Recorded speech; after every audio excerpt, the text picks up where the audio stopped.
You and Swanky, you guys didn't greet each other. We didn't. You did it. I was there. He came in. It wasn't me who came in. Okay, so Yeah. why didn't he greet you? I don't know. You were with him. Why didn't you ask him, Kaylee? Guys, I'm impressed because Diamond usually just wants to smash.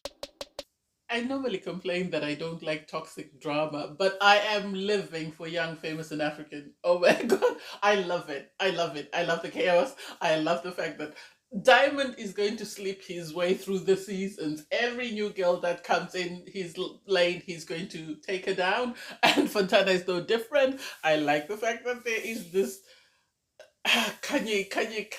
I don't even know what to say about Kanye and Nadia, but hey, it is what it is. Hey there, it's Valerie. Welcome to my channel. If you're new to my channel, please leave a like, a comment, and don't forget to subscribe. In this episode, I'll be reviewing Young, Famous, and African Season 2, Episode 2. So the episode starts with Kanye having a sit down with Kaylee and Annie.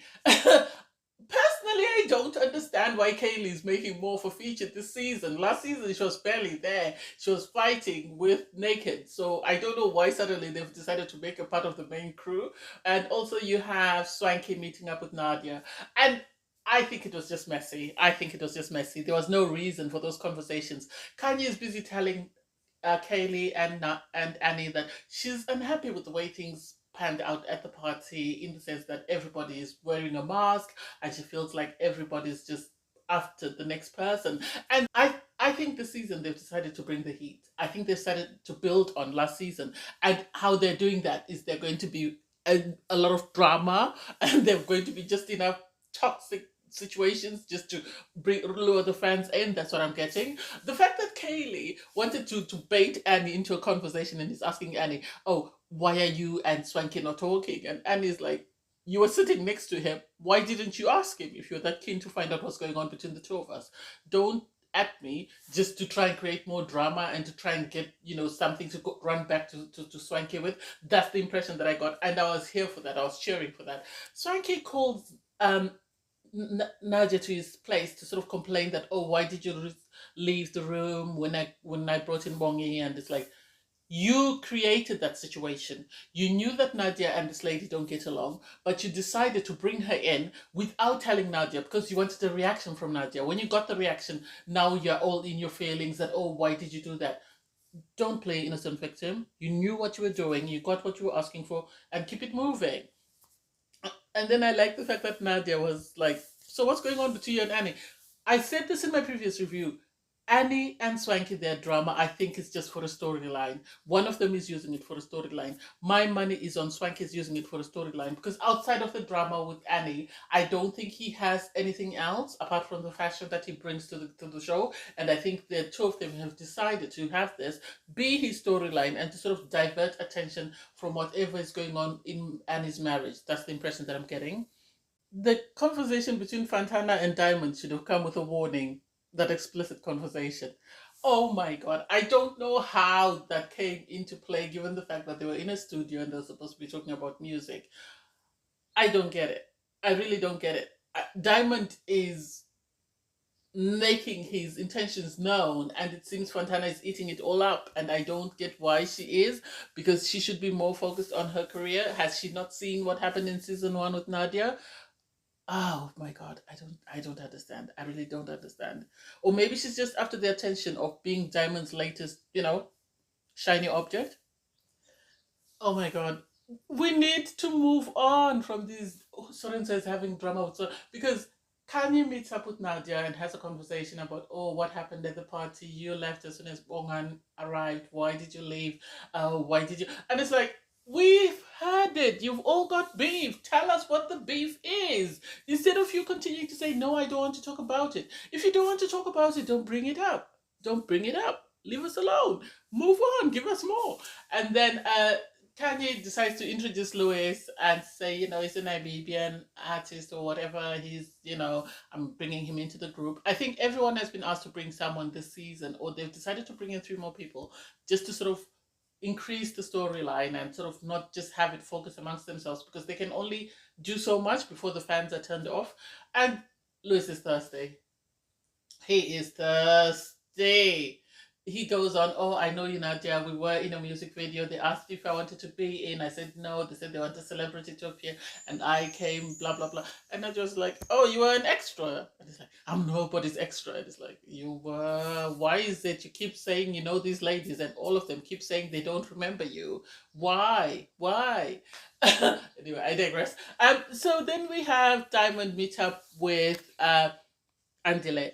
And for me, I don't get this Diamond and Andile beef. Okay, to some extent, I do get it. Diamond has a right to say, you know, this lady, it's not just an ex-girlfriend. It's somebody I have children with. The least you could do is respect me and tell me that you're interested in the mother of my children. That way, I know that you're around my children. But at the same time, he can't say that because he's busy chasing after Fantana. Fantana is new to the group. Everybody has just been introduced to her. So how then can you have beef with Andile when you're chasing Fantana? Last season you're chasing Nadia. And no, I don't understand why all these people decide to come into this Diamond and Zari beef. Whatever that situation is, they should just leave them alone and just leave them to work on whatever they're working on. Yes, Diamond says he was upset because he was talking to Andile and asking for advice on how to sort of bring his family together. And instead of Andile helping him, he then decided to go in himself. Which, what did he expect? Because at the same time, he's busy saying, oh, I know Andile, I know the type of person he is, so I don't like the fact that he's, you know, trying to sort of push his way onto Zari. So it's like, you and Andile are birds of a feather. So you can't complain that Andile is chasing your woman when you are chasing everything in a skirt. It doesn't make sense. Make it make sense. However, at the end of their whatever conversation that was, they agreed to disagree that, okay, fine, Andile is going to walk away from Zari and he's going to do his own thing.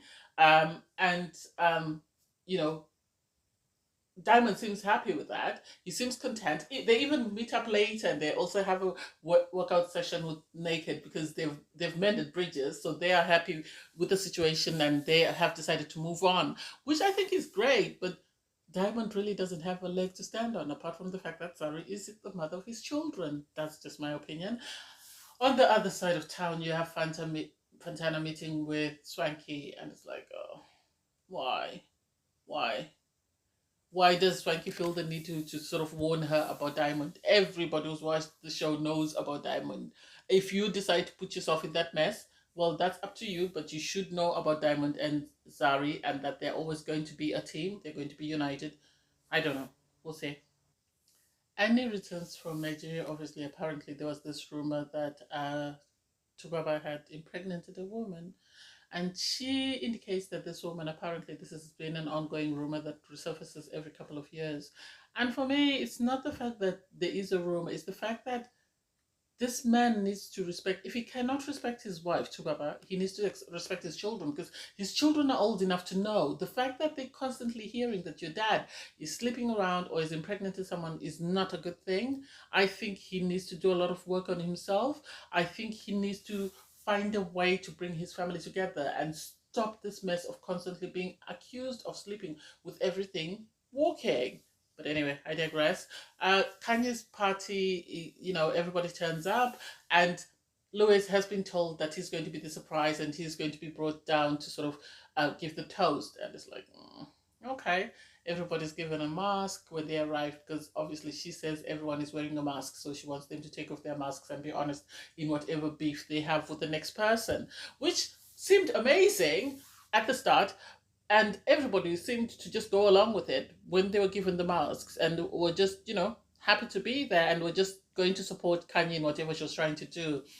As expected, Zari and Andile was great. He was trying to keep his space. He tried to keep away from Zari, but Zari had to make her way to Andile and have a conversation with him. I think she likes flirting with Andile. I think she really might be falling, as she said, in love with Andile.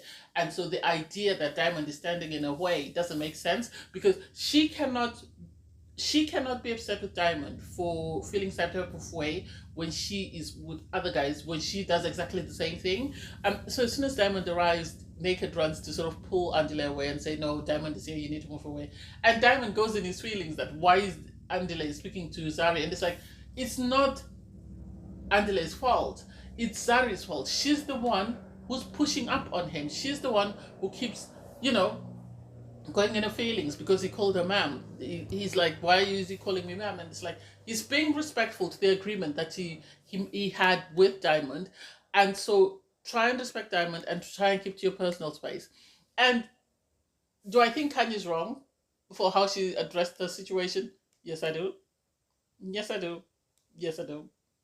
There was no reason for her to throw the F bomb in the conversation. She should have told everybody how she felt without swearing. And I'm surprised that Annie didn't react. Annie was just very quiet and very sort of controlled. I think because out of respect for her friend, she didn't want to lash out or say anything. But Andile was in his feelings and he made it known that how dare you call us names, really. You need to be respectful of us, regardless of whatever's going on. And I don't know. I don't know how that's going to be fixed. I think the whole season is just going to be about who's got beef with who, and the beef is never going to be addressed until I don't know when. I don't know when. Because even Swanky was saying, "Oh, Annie, I'm upset with Annie, and Annie's upset with me for being upset with her for things for she doesn't know why I'm upset with her." And it's like, oh, please make it make sense. Make it make sense. I don't know. Anyway, it was a great episode, and I really enjoyed it. I'll see you in the next episode, guys. Please don't forget to like, share, comment, and subscribe. Bye, everyone.